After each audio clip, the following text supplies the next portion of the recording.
اگلا سوال ایک بھائی کی طرف سے ہے، وہ پوچھ رہے ہیں کہ علی بھائی نے کم از کم 10 سال دعوت اسلامی میں گزارے ہیں، جی ہاں، پلیز ان سے پوچھ کر بتائیں کہ کیا وجہ ہے کہ ہم لوگوں کو نماز پڑھتے ہوئے کم از کم 20 سال ہو چکے ہیں لیکن ماتھے پر کوئی نشان نہیں پڑ سکا، لیکن دوسری طرف جو بچہ بھی دعوت اسلامی میں جاتا ہے تو کچھ ہی عرصے میں اس کے ماتھے پر سجدے کا نشان نمایاں ہو جاتا ہے جسے ہم محراب بھی کہتے ہیں، آخر اس کی کیا وجہ ہے؟ یہ وجہ ان سے آپ پوچھیں، میں بھی آپ کو بتا دیتا ہوں ٹیکنیکل ریزن بھی اس کی۔ پہلے تو اس مت کو کلیئر کریں کہ ہمارے جو سب کانٹیننٹ کے معاشرے میں ماتھے پہ سجدے کے نشان کو کوئی سمجھتے ہیں کہ کسی کے جنتی ہونے کی نشانی ہے، تو یہ بالکل غلط ہے، اور یہ خود بھی مانیں گے غلط ہے۔ کسی بریلوی سے پوچھیں کہ تبلیغی جماعت والے کو جو محراب ڈلتا ہے، کہتے ہیں محراب کیا پورا منہ بھی کالا کر لے کوئی فرق نہیں پڑتا، ٹھیک ہے۔ اور تبلیغی جماعت والوں سے پوچھیں کہ یہ جو بریلویوں کو محراب ڈلتے ہیں، وہ کہیں گے اس چیز کا ثبوت تو نہیں ہے کہ ان کے عقیدے ٹھیک ہے، تو لہٰذا کنسنسس ہے کہ محراب کوئی علامت نہیں ہے۔ ہاں یہ کہنا چاہیے محراب جب اپنے فرقے کے، اپنے بزرگوں کے، اپنے مولویوں کے ماننے والوں کو پڑھے تو جنت کی علامت ہے، دوسرے کو جتنا مرضی بڑا پڑ جائے وہ کہیں گے کہ یہ شکل کے اوپر لعنت پڑی ہوئی ہے، پھٹکار ہے، کالا ہو گیا تو چہرہ مت ہی۔ قرآن حکیم میں نبی علیہ السلام کے صحابہ اکرام علیہم رضوان کے بارے میں یہ چیز آئی ہے، سورۃ الفتح پارہ نمبر 26 میں، اعوذ باللہ من الشیطان الرجیم، بسم اللہ الرحمن الرحیم، محمد الرسول اللہ صلی اللہ علیہ وآلہ وسلم، محمد اللہ کے رسول ہیں، والذین معہ اشداء علی الکفار، اور جو ان کے ساتھی ہیں یعنی آپ کے صحابہ اور اہل بیت، یہ کافروں پہ تو بڑے سخت ہیں، رحماء بینہم، آپس میں رحم دل ہیں، تراہم رکعا سجدا یبتغون فضلا من اللہ ورضوانا، تم انہیں دیکھو گے رکوع اور سجدے کی حالت میں اپنے رب کی رضا جوئی چاہتے ہیں ہر وقت، سیماہم فی وجوہہم من اثر السجود، اور ان کے چہرے پر سجدوں کے آثار نظر آئیں گے، ذالک مثلہم فی التوراۃ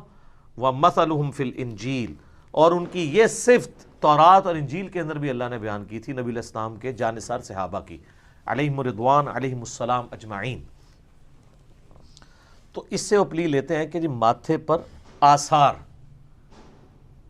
تو یہ اس آثار سے وہ کہتے ہیں کہ آثار سے مراد ہے کہ فزیکلی نشان، یہ بھی مراد ہو سکتا ہے، اور چہرے پہ آثار، جب ہم کہتے ہیں کہ اس کے چہرے پہ پریشانی کے آثار نظر آ رہے ہیں تو کیا کوئی فزیکلی کوئی اس میں کوئی تل نکل آتا ہے؟ نہیں، چہرہ لٹکا ہوا ہوتا ہے۔ خوشی کے آثار، جیسے صحابہ کرام کہتے تھے، بخاری مسلم میں حدیث ہے کہ نبی علیہ السلام خوشی میں آپ کا چہرہ جو ہے وہ سورج کی طرح، اور کوئی کہتا ہے تانبے کی طرح، کوئی کہتا ہے تلوار کی طرح چمکتا تھا، ایک ریزیمبلنس کے لیے۔ تو یعنی ان کے اوپر تقوی و پرہیزگاری کا اثر نظر آتا ہے کہ ان کے ماتھے اللہ کے سامنے جھکنے والے ہیں، چاہے وہ نشان نظر آئے یا نہ آئے۔ اور ہر بندے کی جلد الگ ہوتی ہے، بعض لوگوں کی جلد کے اوپر جلدی نشان پڑ جاتا ہے، بعض کے نہیں پڑتا۔ اس نشان کو تو چھوڑ دیں، جو ہم تشہد میں بیٹھتے ہیں تو بائیں پاؤں کے اوپر جو نشان پڑتا ہے وہ تو بہت جلدی پڑ جاتا ہے، اس کی وجہ کیا ہے؟ کیونکہ وہ حصہ زمین کے ساتھ زیادہ دیر لگ کے رہتا ہے ایز کمپیئر ٹو سجدے کے۔ سجدے آپ 10 سال کرتے رہے اور پاؤں جو ہے 6 مہینے کے لیے بھی لگائیں نا نشان پڑ جائے گا، کیونکہ وہ 6 مہینے میں سجدہ تو چھوٹا ہوتا ہے نا، تشہد تو بڑا لمبا ہوتا ہے، وہ زیادہ دیر کے لیے وہ ٹچ رہتا ہے۔ اور پھر صرف تشہد نہیں، 2 سجدوں کے درمیان جو بیٹھتے ہیں آپ، تو اس کا ٹائم پیریڈ، یہ ٹیکنیکل گفتگو ہے سر، پڑھی لکھی سائنٹیفک گفتگو، جو چیز زیادہ دیر ٹچ کرے گی اس کا نشان جلدی پڑے گا۔ تو یہ جو چھوٹے چھوٹے بچوں کو نشانات پڑے ہیں نا، اس کی وجہ یہ ہے کہ دعوت اسلامی کے اندر یہ ٹرینڈ ہے کہ ہمیں زمین پہ نماز پڑھنی چاہیے، یہ افضل ہے، بات ٹھیک ہے، مٹی پہ پڑھنا افضل ہے، میرے اس کے اوپر کلپ بھی ریکارڈڈ ہے۔ آپ دیکھیں گے کہ اہل تشیع کو بھی محراب جلدی پڑھتے ہیں، کیونکہ وہ مٹی کے اوپر سجدہ کرتے ہیں، وہ ٹکی رکھ لیں یا چٹائی جس طرح بھی۔ تو پرانے زمانے میں جو کھجور کی چھال کی چٹائیاں ہوتی تھیں نا، ان پہ جو لوگ نماز پڑھتے تھے نا، تو 1.5-2 سال کے اندر محراب ڈال جاتا تھا۔ آج کل آگے قالینوں پہ نماز پڑھنے سے جلدی محراب نہیں پڑھتا۔ تو اب آپ پوچھ رہے ہوں گے کہ دعوت اسلامی کی مسجدوں میں بھی تو قالین ہوں گے، ان کو محراب کیوں پڑھ جاتے ہیں؟ تو ان کے جو بڑا مرکز ہے نا کراچی میں، ادھر کوئی قالین نہیں ہے، ڈائریکٹ ماربل کے اوپر نماز پڑھتے ہیں۔ اور اگر سردیوں میں کبھی قالین بچھانا بھی پڑے صفیں، تو وہ فرض تو قالین پہ پڑھتے ہیں، سنتیں جا کے زمین پہ ادا کرتے ہیں۔ میری بھی اپنی عادت ہے کہ مسجد میں میری کوشش ہوتی ہے کہ میں سنتیں زمین کے اوپر ایٹ لیسٹ سجدہ ضرور زمین پہ کروں، یہ سنت ہے۔ بخاری مسلم میں موجود ہے نا کہ وہ جو ایک شب قدر آئی تھی 21ویں رات، نبی علیہ السلام نے نماز پڑھی تو صحابہ کہتے ہیں آپ نے جب سلام پھیرا تو ہم نے ماتھے پہ کیچڑ کا نشان دیکھا، تو ڈائریکٹ آپ مٹی پہ سجدہ کر رہے تھے نا، تبھی وہ مٹی کا نشان تھا۔ تو یہ شیعہ کی بات درست ہے کہ مٹی پہ سجدہ کرنا سنت اور افضل ہے، لیکن یہ غلوف ہے کہ اگر آپ قالین پہ کریں گے تو سجدہ نہیں ہوگا، یہ غلوف ہے۔ ماربل پہ، زمین کی جنس کی کسی بھی چیز کے اوپر آپ سجدہ کرتے ہیں وہ سنت کے زیادہ قریب ہے، یہ بات ٹھیک ہے۔ اب چونکہ وہ بچے پڑھتے ہیں زمین پہ نماز، دوسرا فقہ حنفی میں ایک بنیادی چیز ہے جو کسی حد تک درست ہے، کیونکہ بخاری مسلم میں حدیث ہے میرے رب نے مجھے حکم دیا کہ میں 7 اعضاء کے اوپر سجدہ کروں، اور پھر نبی علیہ السلام نے کہا وہ 7 اعضاء کیا ہیں؟ 2 ہاتھ، 2 گھٹنے، 2 پاؤں اور ماتھا، اور جب ماتھے کا نام لیا تو آپ نے اشارہ ناک کی طرف کیا۔ یہ جو ماتھا اور ناک یہ ایک ہڈی کنسیڈر ہوتے ہیں، تو یہ فقہ حنفی میں بنیادی مسئلہ لکھا ہوا ہے بار شریعت کے اندر، اس کے اوپر ذرا وہ ایمفسائز کرواتے ہیں کہ چونکہ 7 اعضاء پہ سجدہ کرنا ہے لہٰذا ماتھے کی ہڈی اور یہ ناک کی ہڈی زمین پر جمنی چاہیے، چاہے قالین کے اوپر آپ پڑھ رہے ہیں چاہے نیکڈ زمین کے اوپر۔ اگر نہیں جمے گی تو سجدہ نہیں ہوگا، یہ بالکل ٹھیک ہے۔ بعض لوگ تو میں نے دیکھا وہ ناک لگاتے ہی نہیں زمین پہ، ڈائریکٹ ہی ماتھے ہی لگا دیتے ہیں، سجدہ تو ہو جائے گا لیکن یہ خلاف سنت ہے، ناک کی ہڈی بھی لگنی چاہیے۔ تو وہ اس میں چونکہ غلوف کرتے ہیں اور وہ کہتے ہیں ناک کی ہڈی لگنا ضروری ہے ادروائز سجدہ نہیں ہوگا۔ اب وہ ناک کی ہڈی لگانے کے لیے جس کا ناک تھوڑا سا بھی باہر نکلا ہے، چونکہ ناک تھوڑا، وہ زور لگاتے ہیں، جب وہ زور لگاتے ہیں نا تو ماتھے پہ زیادہ زور لگتا ہے، تو اسے محراب پڑ جاتا ہے۔ اس لیے آپ کو چھوٹے چھوٹے بچوں کو محراب نظر آئیں گے، یہ اس کی ٹیکنیکل ریزن ہے، اور کوئی نہیں ہے کہ کوئی وہاں جانے سے کوئی سوئچ آن ہو جاتا ہے، ایسا نہیں ہوتا۔ ورنہ اگر آپ ایک شیعہ نمازی کو دیکھیں ایز کمپیئر ٹو ایک سنی نمازی کے، تو شیعہ کو محراب جلدی پڑ جاتا ہے کیونکہ مٹی کے اوپر سجدہ کر رہے ہوتے ہیں، مٹی کے اوپر، کھجور کی چھال کے اوپر، کسی بھی سخت چیز کے اوپر اگر آپ سجدہ کریں گے تو جلدی نشان پڑیں گے، نرم چیز پہ کریں گے تو نہیں پڑیں گے۔ پرانی ہماری جو بڑی بوڑھیاں تھیں انہوں نے وہ لکڑی کے نا وہ مسلے رکھے ہوتے تھے جو زمین سے 1 یا 1.5 فٹ ایلیویٹڈ ہوتے تھے، ان کو جائے نماز کہتے تھے، اور وہ بڑی صحیح چیز ہے کیونکہ نبی علیہ السلام نے یہ حکم دیا ہے، بخاری مسلم میں حدیث ہے کہ گھر میں مسجد بیت ہونی چاہیے۔ مسجد بیت کا یہ فائدہ ہوتا ہے کہ جب چھوٹے بچے جو ہیں اگر ان کو آپ وہاں جانے سے روکیں گے تاکہ وہ جگہ پاک رہے، تو مسجد بیت بنانے کا طریقہ یہ ہے کہ لکڑی کا ایک جائے نماز ہو جو زمین سے اٹھا ہوا ہو، کل کو اس پہ کوئی چڑھتا بھی تو آپ دھو لیں، وہ اللہ سے آپ کو پتا ہو کہ یہ تو میں نے پاک رکھا ہے۔ باقی عام زمین کو پاک رکھنا تو بڑا مشکل ہے، آپ وثوق سے چھوٹے بچوں والے یہ بھی نہیں کہتے کہ میرا فلاں قالین بھی پاک ہے، الا یہ کہ اس کمرے میں بچے جاتے نہ ہو، بچوں کا پتہ ہے جس وقت جدھر مرضی داخل ہو جائیں۔ تو مسجد بیت کا جو کنسیپٹ ہے نا، اس میں اگر آپ دیکھا جائے تو وہ لکڑی کی جائے نماز رکھی جاتی تھی نا، تو اس کے اوپر جو لوگ سجدہ کرتے تھے تو لکڑی کا اثر جلدی پڑتا ہے۔ شیعہ کے نزدیک لکڑی پہ بھی نماز ہو جاتی ہے کیونکہ وہ زمین کی جنس سے ہے، تو آج کل وہ اگر مٹی کی ٹکی نہ ہو تو انہوں نے وہ لکڑی کی ٹکیاں بھی رکھی ہوئی ہوتی ہیں۔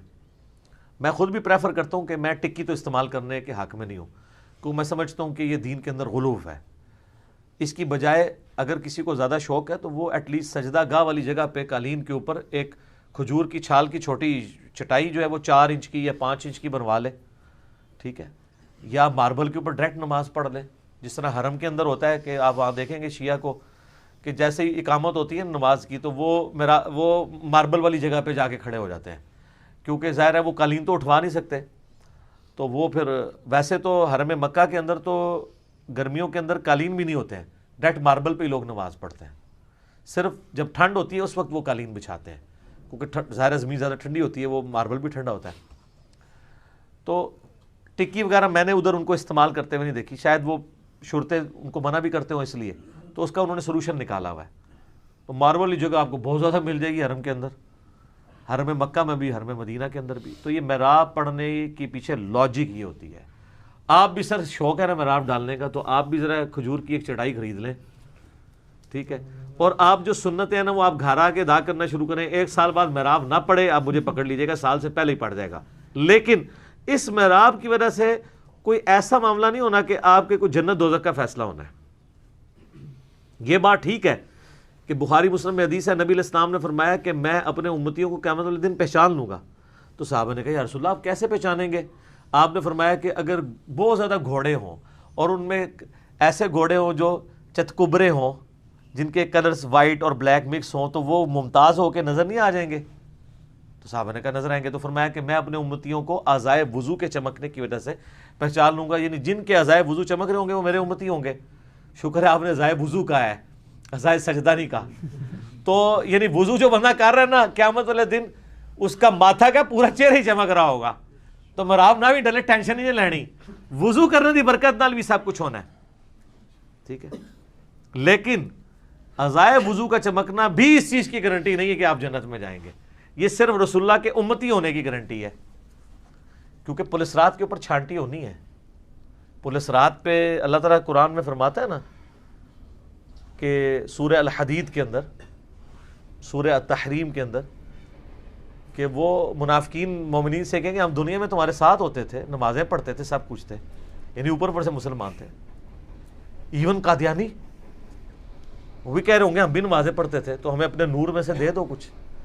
اعضائے وضو ان کے بھی چمک رہے ہوں گے, لیکن پولیس رات پہ آ کے چھانٹی ہو جائے گی. وہاں پھر اسی نے آگے نکلنا ہے جس نے کوئی سونا جا پیر پکڑیا ہوا, بشرطے کہ وہ پیر او ہوئے جس نو قرآن اچ پیر کیا گیا, اور وہ ہوتا ہے وقت کا پیغمبر. ٹھیک ہے نا, جو سورہ بنی اسرائیل میں ہے کہ ہم ہر شخص کو اس کے امام کے ساتھ اٹھائیں گے. وہ کہتے ہیں قرآن میں لکھا ہے اماموں کے ساتھ اٹھایا جائے گا. سر قرآن نو یہ پتہ ہی نہیں ہے اس اعتبار سے, جو اللہ تعالیٰ کہتا ہے کہ میرے علم میں تو نہیں ہے زمین و آسمان کے اندر کوئی ہستی جسے میں نے اپنا نائب بنایا ہو. کیا انداز ہے کہنے کا. مراد یہ کہ جب میرے علم میں نہیں ہے تو تم نے کہاں سے گھاڑ لی, یعنی ہے ہی نہیں ہے. جب اللہ کے علم میں نہیں ہے تو مینس وہ چیز ایگزسٹ ہی نہیں کرتی. لہذا قرآن میں انبیاء کے علاوہ کوئی امام ایگزسٹ ہی نہیں کرتا جو امت کا امام ہو. بخاری مسلم میں آتا ہے نا, عبداللہ ابن مسعود کو نبی علیہ السلام نے بلا کے کہا کہ عبداللہ قرآن سناؤ.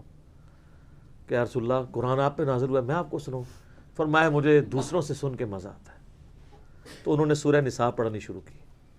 پڑھتے پڑھتے سورہ نساء کی آیت نمبر 41 پہ پہنچے کہ وہ وقت کیسا ہوگا کہ جب ہم ہر امت میں سے ایک گواہ کو اٹھائیں گے, اور اے نبی علیہ السلام ہم آپ کو گواہ اٹھائیں گے اپنی امت کے بارے میں. تو آپ نے کہا عبداللہ بس کرو, عبداللہ بس کرو. تو کہتے ہیں میں نے نبی علیہ السلام کی طرف دیکھا تو آپ کی مبارک آنکھوں سے آنسو جاری تھے کہ مجھے قیامت والے دن اپنی امت کے خلاف گواہی دینی پڑے گی. تو وقت کا جو پیغمبر ہے وہ ایز اے امام قیامت والے دن اٹھایا جائے گا جو اپنی امت کے اوپر گواہی دے گا. اور وہ لوگ بھی جو انبیاء کے بہاف پہ نبیوں کی دعوت ان کی امت تک پہنچاتے ہیں, شہادت علی الناس کرتے ہیں, ان کو بھی اٹھایا جائے گا. بابوں کی دعوت نہیں بلکہ نبی کی دعوت. امام بخاری, امام مسلم یہ بھی شہادت علی الناس کرنے والے امام ہوں گے. لیکن یہ ان اماموں کا یہ مطلب نہیں ہوگا کہ یہ لوگ کہیں گے جو ہمارے پیچھے چلا تھا تو وہ ہم جنت کی گارنٹی دیتے. نہیں سر, وہ جس محمد دا لوکی کلمہ پڑھ دے او محمد اور. ٹھیک ہے, تو اڈا امام اور تے قرآن دا امام اور. قرآن کا امام وقت کا پیغمبر ہوتا ہے. ٹھیک ہے, اور ہمارے امام ہیں امام اعظم محمد رسول اللہ صلی اللہ علیہ وآلہ وسلم. باقی جتنے لوگوں کو ہم امام کہتے ہیں وہ والا امام نہیں ہوتا.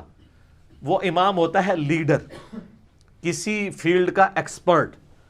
جیسے حدیث کی فیلڈ کا ایکسپرٹ امام بخاری, فقہ کے ایکسپرٹ امام ابو حنیفہ, امام شافعی, مالک, احمد بن حنبل. ٹھیک ہے جی. اور جابر حکمران کے سامنے کلمہ حق بلند کرنے کے امام امام حسین علیہ السلام. ٹھیک ہے, کہتے ہیں وہ جی امام حسین نو امام نہ کیا کرو, بو آندی ہے شیعہ دے عقیدے دی. تو جدو ابن تیمیہ نو امام کہندے ادو تہاڈی بو مر جاندی ہے.